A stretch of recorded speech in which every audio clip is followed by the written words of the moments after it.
Today, Secretary of Defense Pete Hegseth was asked if the Israeli Prime Minister Benjamin Netanyahu dog walks President Donald Trump. Now, we here at the Young Turks are fully aware that Trump gets dog walked on a daily basis, thus humiliating himself and the American people. But how did Hegseth handle that question? Let's take a look. In recent weeks, both Israeli Prime Minister Benjamin Netanyahu and Israel's head of Mossad have stated their intent not to cease combat with the Iranians. Netanyahu put this on Twitter. Israel's head of Mossad said Israel's goals are not finished until the Iranian government collapses.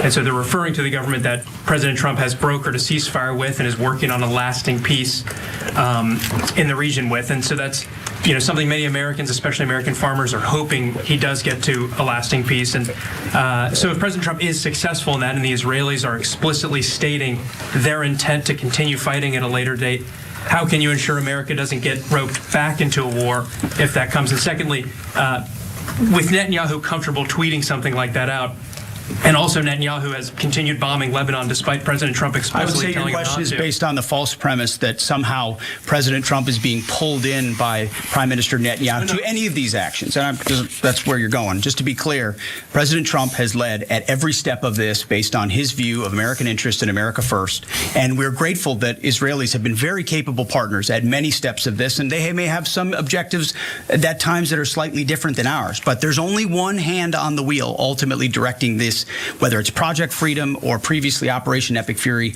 and it's President Trump. Sure, buddy. Whatever you need to tell yourself to get through the day and be able to sleep at night, sure. You guys are the only ones with the hands on the wheels. We totally got it. Cenk, back to you.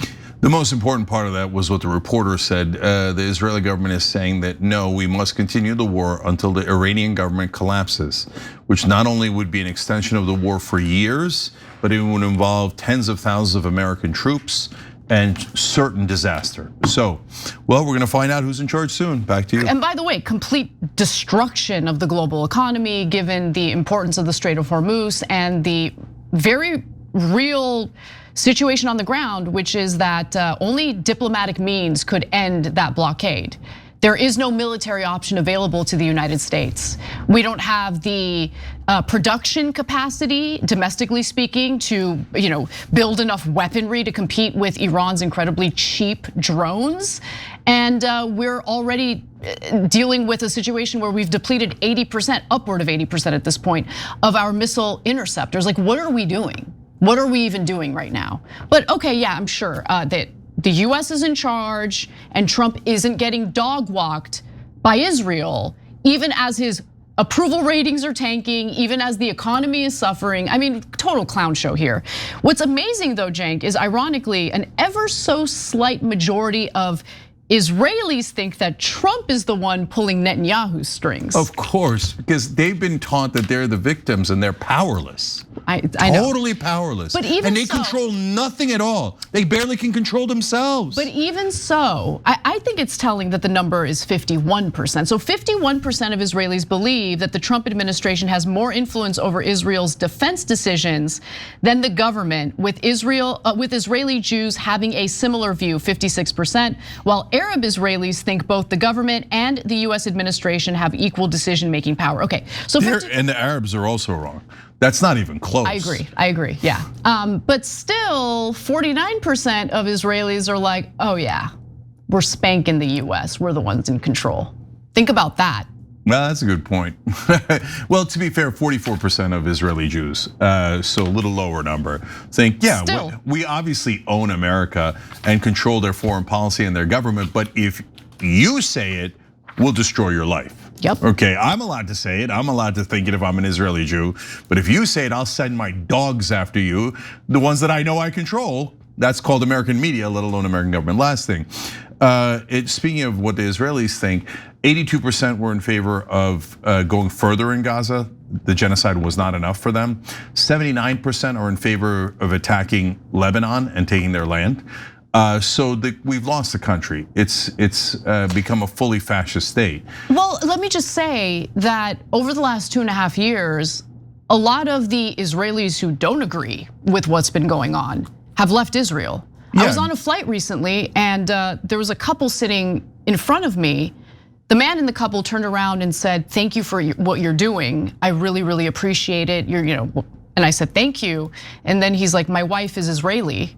And she turned around and was like, "Oh yeah, I watch your show." I was like, "What?" Yeah. You know what I mean? I was like a little bit scared. But no, there are definitely Israelis who don't agree with it, and a lot of them have left Israel. Yeah, I talked to a former Israeli a couple of weeks ago. He's in London now because he's a great guy and he can't stomach the genocide. But what's more important in their personal lives is how they get bullied inside of Israel. Of course. Right, because fascists will not abide by any dissent. And so once a country becomes fascist, they're gonna try to drive out all the good people in the country. Yeah, and they're succeeding in that. Yeah. And what you have left is an extremist society that is cheering on more genocide, more bloodshed, more land theft, and it's terrible. So I'm gonna remind you guys of this one more time. Israel is the size of Papua New Guinea in terms of population. Imagine if our entire foreign policy was structured around Papua New Guinea. And then the media told us, no, Papua New Guinea has no extra influence over the US. And then imagine we spent $8 trillion attacking the 7 islands around Papua New Guinea. And then the press said, no, you're a Papua New Guineaist. Okay, but I mean, like this is, to be fair, they're comical, man. You could make a better argument for Papua New Guinea than you can for Israel. At least with Papua New Guinea, like their coffee is lit. You know what I'm saying? Like, what do we get from Israel other than bad intel, intentionally bad intel, to drag us into wars? We get wars, we get a robbery, etc. But you're not allowed to say any of that. But if you want, you can say anything you want about Papua New Guinea because no one in the press cares about them or is bullied by them or works for them. And they haven't bribed all of our government officials. But hey, we're so sorry for noticing. I know that the genocide is no problem at all. People noticing the genocide is the real problem, according to American news media. Every time you ring the bell below, an angel gets his wings. Totally not true, but it does keep you updated on our live shows.